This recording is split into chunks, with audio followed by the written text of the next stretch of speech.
رسالتي اوجهها لكل شريف، كل واحد يسمعني ويسمع صوتي. احنا متنا من الجوع، احنا للفلوجه متنا من الجوع وكافي نفس صبرنا.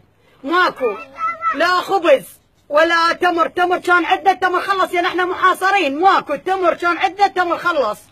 البارحه رحنا للسوق لقينا تمر محمض الكيلو ب 13,000، 3 كيلوات اخذت المره وانا ضليت اباوع، جرهان عندي 4، لا اكل ولا شرب، داعش عايش ياكل ويشرب ومتهني واحنا ماكو، ما حد يقدر يحكي، اللي يحكي يقول انا جوعان الزلمه يعدمونه والمره ياخذوها. زين كافي عاد، حيدر العبادي انت وينك كل ما تطلع بمؤتمر ما تذكر الفلوجه ليش؟ احنا منو ان نلعن؟ كافي عاد، احنا حاصرونا مثلنا من الجوع، جغالي يلقطون كانوا يلقطون نوى من الزباله، النوى هزه ما يمسي ادقه واسوي معه خبز، حتى النوى ما ظل.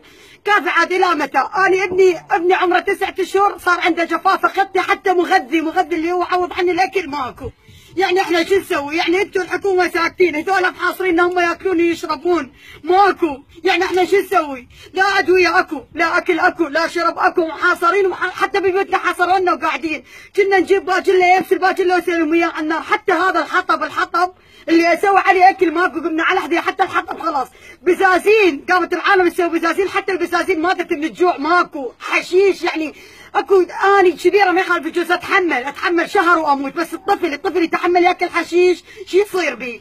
حسبي الله ونعم الوكيل، انا 4 شهور انتهيت، كافي عاد شوفوا لنا حل، لا اضربونا كيمياء واضربوا الفلوج، لا شوفوا لنا حل، كافي عاد راح نموت قاعد شنو بدكم انتم ما تقدروا تسووا لنا حل، حسبي الله ونعم الوكيل.